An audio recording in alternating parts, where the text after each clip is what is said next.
Stories from Hans Christian Andersen with illustrations by Edmund Dulac is a beautiful edition by Calla.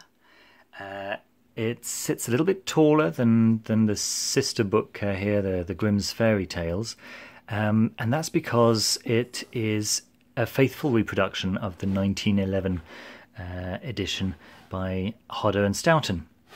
If I take it out, you will see that it doesn't have a dust jacket, just like the Grimm stories.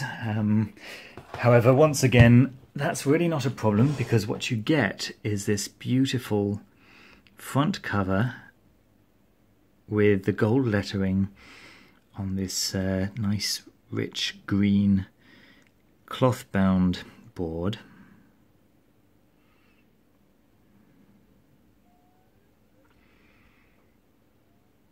There we are, very, very nice details on the front. On this side, you've seen that already. It looks great on the shelf. A little close-up on that detail there. And on the back, it's just plain. Just a nice green colour. On the inside, you have this, slightly late turn of the century pattern. Details about the publisher and about how they reproduced that 1911 edition, and the 28 illustrations by Edmund Dulac, and this would be the first one.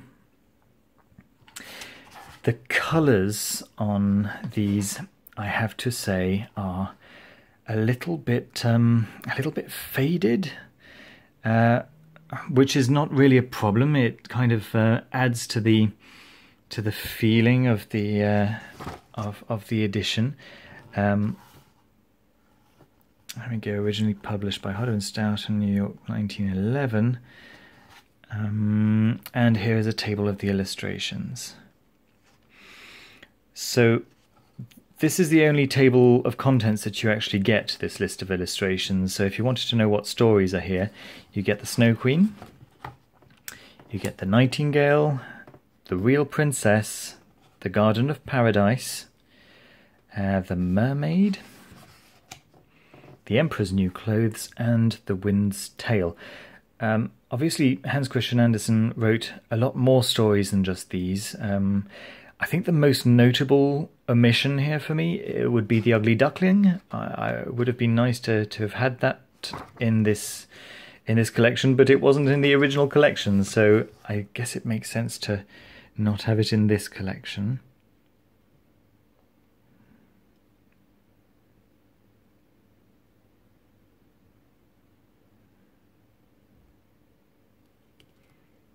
Beautiful, beautiful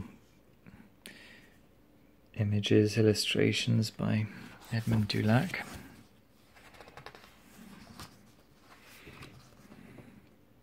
Each illustration has its own double page. I'll show you. You see, so it starts with a "watch out, an illustration is coming" kind of page, and then you have a description of what's going on in the illustration, or rather a repetition of the phrase that the illustration is supposed to portray.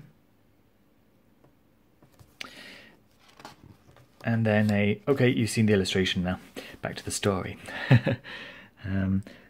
Just focusing a little bit on that detail.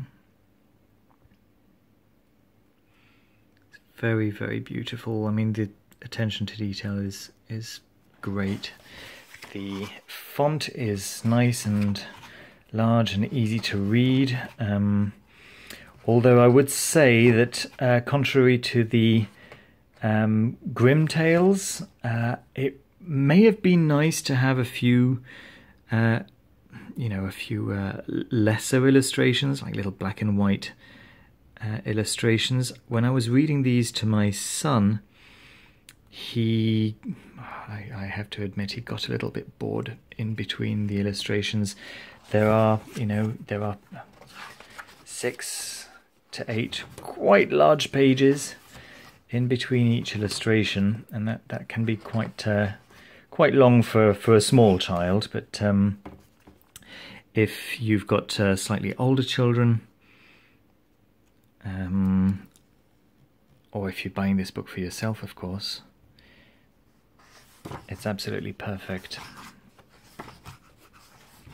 Okay, I will just quickly flick through these pages. Sorry, I have to focus in on this. It's just fantastic.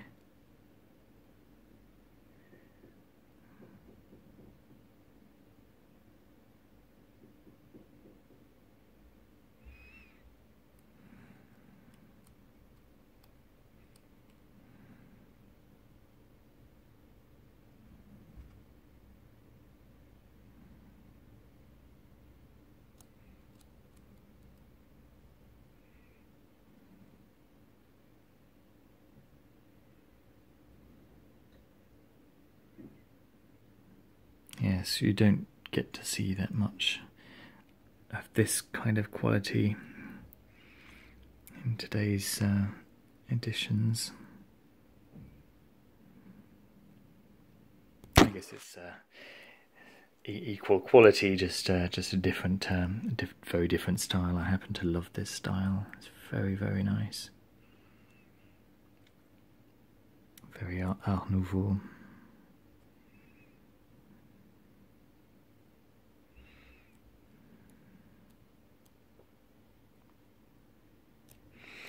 Okay, so that should give you a vague idea of the contents here. Again, flicking to the back of the book, you get the last page of the final story, and that's it. If you like this video, please click on like down there, and I'd be very grateful if you would subscribe if you really like the video. I put up these videos on a reasonably regular basis. Thank you very much for watching, and see you soon.